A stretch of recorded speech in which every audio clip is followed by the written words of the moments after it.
காஷ்மீர் கலவரத்தில் மக்கள் ஜனநாயக கட்சி எம்எல்ஏ காயமடைந்தார். காஷ்மீரில் ஹிஸ்புல் முஜாஹிதீன் பயங்கரவாதி புர்ஹான் வானியை பாதுகாப்பு படையினர் சுட்டுக் கொன்றதை அடுத்து பிரிவினைவாதிகளின் தூண்டுதலால் இளைஞர்கள் கலவரத்தில் குதித்தனர். போலீஸ் நிலையங்கள், ராணுவ முகாம்களை தாக்கும் இளைஞர்கள் மீது பாதுகாப்பு படையினர் துப்பாக்கிச்சூடு நடத்தியதால் 40 பேர் பலியானார்கள். கலவரத்தில் 2 போலீசாரும் இறந்தனர். காஷ்மீரின் பல்வேறு பகுதிகளிலும் ஓரளவுக்கு அமைதி திரும்பிய போதிலும் பெரும்பாலான மாவட்டங்களில் திங்களன்று 10வது நாளாக ஊரடங்கு உத்தரவு அமல்படுத்தப்பட்டது.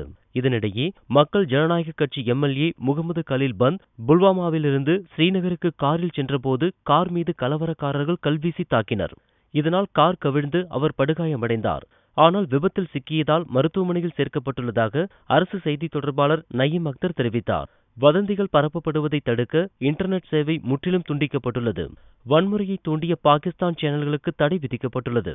பள்ளி கல்லூரிகளுக்கு ஜூலை 24ஆம் தேதி வரை விடுமுறை அறிவிக்கப்பட்டுள்ளது.